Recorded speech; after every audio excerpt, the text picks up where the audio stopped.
Good morning, all, and all for one. Good morning, Ross. I am here today to talk to you about a favourite saying of mine. The saying is, do what is easy and life will be hard. If you do what is hard, life will be easy. So let me explain what that means. It's very easy for me to say that saying, but what does it all mean? Well, basically, we can do the easy things in life. We can watch TV, we can avoid difficult conversations, we can do the things that are easy. Like there's always infinite options in the world. It's late at night, well, maybe not late, it's in the evening. I could either sit down and watch TV, or I could maybe get up and do some exercise, or get up and start a second business or something else. But it's so much easier for us to just do the easy thing, which is to sit in front of the TV. Or maybe you've got a conversation that you need to have with somebody. Maybe it's your significant other, and instead of having that difficult conversation, you're kind of avoiding it. Like, oh, I don't want to talk about it. We might have a fight. So you avoid that conversation. That's the easy thing to do. But it might be hard to go and have that conversation.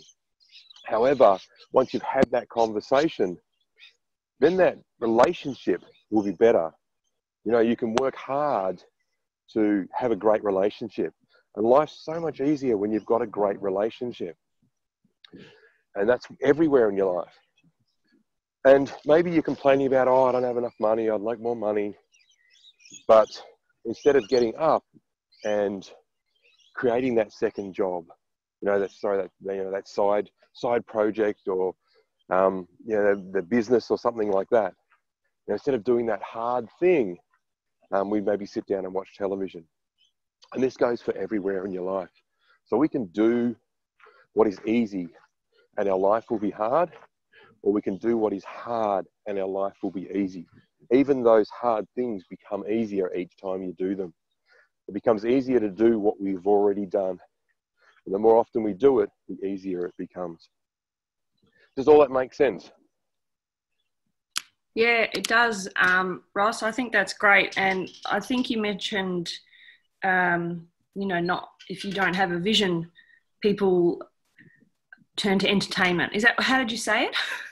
Yeah, absolutely. Yeah, look, I'm paraphrasing. I don't know the exact quote, but it goes something along these lines. If we don't have like a vision or a purpose to direct us and drive us and inspire us, then we'll fill our life with entertainment. So things to make us feel good in the moment, rather than having something that drives us forward. We'll fill our lives with entertainment. Yeah. So that's, this, it's, for me to just simply say, do what's hard and, do what's easy, life will be hard. Do what's hard, life will be easy. Well, what's going to get us up and moving as well? And I think getting really clear on your vision and your purpose will help tremendously to do the hard stuff instead of the easy stuff, so you can have an amazing life. And I reflect on people that are in corporate jobs and hate what they do, and the Netflix lifestyle these days, where everyone is putting up comments all the time. What should I watch on Netflix or Stan next? What should I binge on? And now that you have said this, I can see that they are people. I used to be that way too. I never binged, but it would be, what can I watch on TV? And now, since I've become so much clearer on my vision and what I'm trying to achieve, I haven't even thought about TV, because every night is filled with doing something else now. So and also, I'm working harder, but it's becoming easier to it doesn't seem like such a sacrifice to not watch the TV. So I think it really is aligned with people that have got a vision and they know where they're going, and they don't let things like binging on TV distract them, because it is a big distraction, and they fill up all their empty time free time basically with watching stuff that's not going to get them anything in life, basically, besides a bigger Netflix bill. So, Yeah. And that's actually a really challenging one for couples if they don't have a clear vision together. Because it's like, well, you know, I could just go off on my own and do my own thing, but then I'm not really, you know, when am I ever going to be a couple if I'm off running around doing my own thing? And it's so much easier to go, well, you know, I like spending time with my partner, and I really only get to do that in the evening, so we'll sit down and watch TV. Yeah. Well, so yeah, that's awesome. I'm so glad that you found this passion that's driving you forward. That's awesome. Yeah, and just like I said, it doesn't seem like such a sacrifice in the evening now to be doing something else.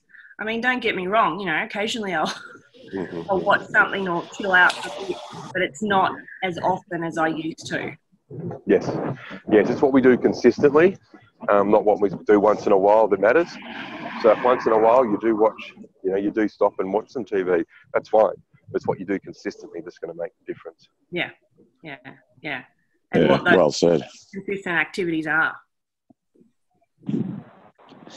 Very cool. Yeah, So, there's some Rob, really good I got insights around that. Yeah, I sort of got that. What I heard was do what's uncomfortable rather than hard. Yep. It just works well. And so, as a saying, it works well like that. Well, yeah, absolutely uncomfortable. Sure. Yeah. For the purpose of saying, However, for me, it's like, what does that mean? Like, how could that apply to me? And I like that. I realised that after kind of achieving a lot of my own goals in life and having no vision, you know, and I worked hard for that, for sure.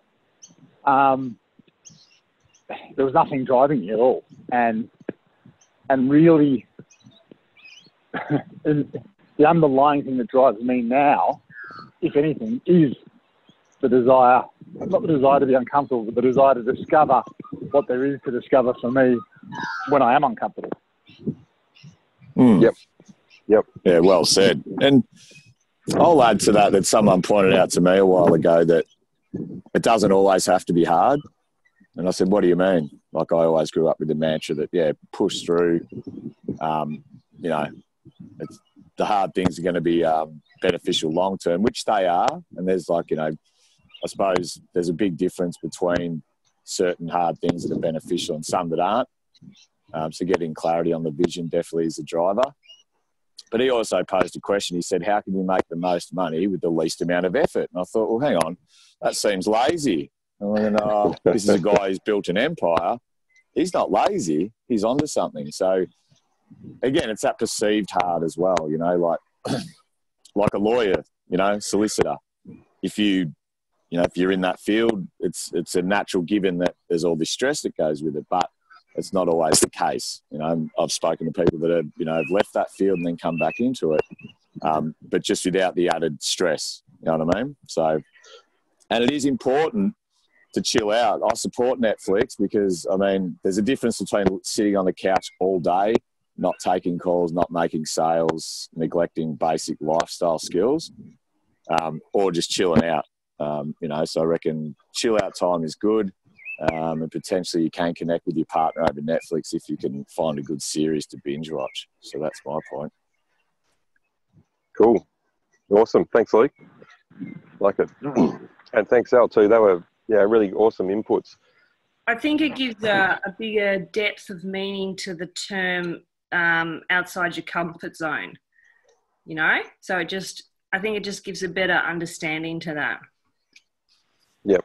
In fact, Luke, there's a really simple exercise that someone can do so that we can find, well, what's the easy thing that has the biggest impact? Because, you know, there's so many things we could do. If you know, just take business as an example. As a business owner, there is like infinite things that I could choose to do in any moment. However, some of those things that I think are the right thing to do, and I might do them every day, may not be getting me the result. So I might be bashing my head against the wall, working my backside off, but only making slow progress. However, if you look around at all the things you could do, you'll probably find there's something in there that's going to take less work and get you a bigger result. The easier way to find that out is to simply make a table. Down one side, you've got easy. Down the other side, you've got hard or challenging. And across the top, you've got big impact. And down the bottom, you've got low impact. And then inside of those 4 squares, you look for the things and you put, well, what could I be doing right now? I could be answering emails. I could be making cold calls. I could be working on my website. I could be networking. I could be, there's infinite things that we could be doing at any one moment. You put all of those things into those 4 squares or the 4 quadrants and find out which ones are going to be the easiest to do and have the biggest impact. And that could be a great way to accelerate the results in your business. Yeah, nice. Oh, thanks, Ross. And I won't go into it today, but there's a whole other world of making a choice of what to do next, specifically around business, and it's called being dollar productive. So you can kind of map out a pathway for yourself where you are very focused on having dollars in your account. So that's something I can address another time. Yeah, awesome. That'll be a great longer session. Yeah, I'd like to hear more about that. And one thing I'll add too, guys, if I can, don't forget it's in our human nature to make things hard, to put systems on systems and become messed up and convoluted. So just be aware of that, when those simple things become hard because of what we do.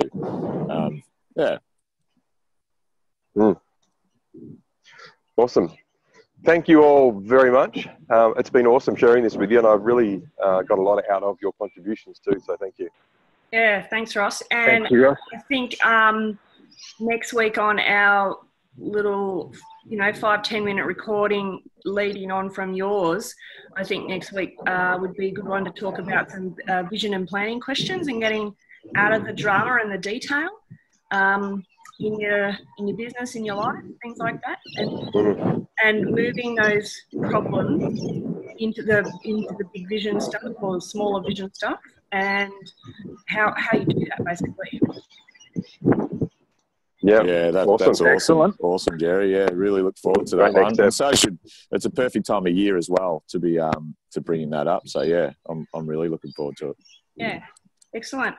Great. Well, cool. I guess that's over and out from All for One, One for All. Feel free to ever jump in on these calls and contribute whatever you like. See you later. Awesome. See you guys. Bye. Bye. Thanks, Jerry. Thanks, Ross. Bye.